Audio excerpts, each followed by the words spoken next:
E aí, bora bater um papo sobre uma coisa que mexe com a vida de todo mundo? De onde, afinal, vêm as leis que a gente segue aqui no Brasil? A gente vai mergulhar fundo para entender essa arquitetura invisível que organiza a nossa sociedade, desde as regrinhas mais simples até as decisões mais importantes. Então, a grande pergunta é essa: de onde saem essas regras todas? Bom, pode ter certeza que não é do nada. Por trás de cada lei, de cada decisão de um juiz, tem todo um sistema, uma arquitetura jurídica mesmo. E a gente vai entender direitinho como ela funciona. Para a gente conseguir visualizar melhor essa arquitetura toda, vamos pensar numa imagem bem simples, uma pirâmide. Imagina só, lá no topo está a base de tudo.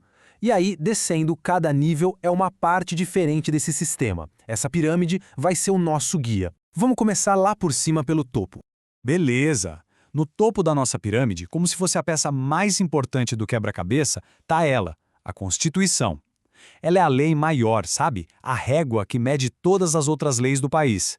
Absolutamente nada pode passar por cima dela. E a gente está falando especificamente da nossa Constituição de 1988, que ficou conhecida como Constituição Cidadã. Pensa nela como se fosse a certidão de nascimento de todas as outras leis. Qualquer lei nova que vá contra o que ela diz, bom, essa lei simplesmente não vale. É o alicerce onde todo o resto é construído. E o mais legal é que a Constituição tem basicamente três grandes missões. Primeira, organizar o Estado, sabe? Definir quem faz o que no governo. Segunda, proteger a gente, os cidadãos, garantindo nossos direitos fundamentais. E terceira, fixar os valores, os princípios que vão guiar o sistema inteiro. É tipo o manual de instruções do Brasil. E já que a gente falou em guiar, em valores, chegamos nos princípios. Se as leis fossem o corpo do direito, os princípios seriam a alma, a bússola moral. São eles que dão a direção, o sentido para todas as regras. Olha só que interessante essa comparação para entender a diferença. Uma regra bem direta, preto no branco. É proibido matar. Ou pode ou não pode. Simples assim. Já um princípio, tipo dignidade da pessoa humana, é mais amplo, é uma diretriz. E aí, num caso real, o que acontece se dois princípios batem de frente? Bom, aí o juiz precisa ponderar, pesar qual deles tem mais importância naquela situação específica. E não vai pensando que princípio é só uma ideia bonita no papel, não. Eles têm um papel super prático. Eles funcionam como um filtro para leis novas, ajudam os juízes a decidir quando tem alguma dúvida, preenchem as lacunas quando não tem uma lei específica e até servem de inspiração para os políticos na hora de criar leis novas. E dentro da Constituição tem um núcleo que é, assim, intocável, sagrado. São os direitos fundamentais. A gente chama de cláusulas pétreas, ou seja, cláusulas de pedra. Sabe o que isso significa? Que nem o Congresso pode aprovar uma emenda para diminuir ou acabar com eles. É a fortaleza da nossa cidadania, o que nos protege. Ok, agora vamos descer um degrau na nossa pirâmide. É aqui que a gente encontra as leis, sabe? Os tijolos que constroem o nosso dia a dia legal. E assim como na pirâmide, elas também têm uma ordem, uma hierarquia. A regra aqui é bem simples. A norma que está mais para cima manda na que está mais para baixo. Lá no topo, claro, a Constituição. Logo abaixo vêm as leis complementares, que detalham alguns pontos da Constituição. Depois, as leis ordinárias, que são as mais comuns que a gente vê por aí. E lá na base, os decretos e outros atos do governo. É tipo um efeito cascata, a autoridade vem de cima para baixo. Certo, a gente já entendeu que as leis têm uma hierarquia. Mas e aí? A partir de quando uma lei começa a valer de verdade? Para a gente responder isso, precisamos entender três palavrinhas-chave: validade, vigência e eficácia. Vamos decifrar isso. Validade quer dizer o seguinte: essa lei foi criada direitinho, seguindo as regras do jogo? Se sim, ela é válida. Vigência é sobre o quando, ela já está valendo, já está em vigor. E eficácia é se, na prática, no mundo real, ela está produzindo os efeitos que deveria.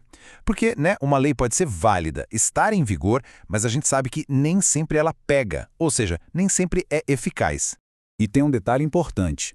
Entre o dia que uma lei é publicada e o dia que ela começa a valer de verdade, geralmente tem um tempinho. Esse período tem um nome em latim, vacatio legis. É um tempo para todo mundo, para a sociedade, se preparar e se adaptar às regras novas. Outro princípio fundamental é o da irretroatividade. Imagina o seguinte: você está jogando um jogo e depois que a partida acaba, alguém muda as regras e diz que você perdeu. Não faz sentido nenhum, né? Pois é, no direito é a mesma coisa. a lei nova vale daqui para frente. Isso dá segurança para todo mundo poder planejar a vida sem medo de uma surpresa do passado. Tá, mas e quando a lei, aquela que está escrita no papel, não fala nada sobre um problema novo, um conflito que apareceu? O sistema para? O juiz não sabe o que fazer? Claro que não. É exatamente aí que entram as outras fontes do direito. A primeira dessas outras fontes é a jurisprudência. Pensa nela como se fosse o histórico de decisões dos tribunais. Quando vários juízes, em vários casos parecidos, decidem da mesma forma, eles acabam criando um padrão. E esse padrão vira um guia para casos futuros. Isso traz mais estabilidade, mais previsibilidade para as decisões. E além da jurisprudência, temos outras fontes. Por exemplo, os costumes, que são aquelas práticas que todo mundo repete tanto que acabam virando quase uma regra. Temos também a doutrina, que são os livros, os estudos dos grandes especialistas em direito que ajudam a interpretar as leis. E tem uma muito poderosa, a súmula vinculante. Quando o Supremo Tribunal Federal, o STF, cria uma, ela vira lei na prática, obrigatória para todos os outros juízes e para a administração pública.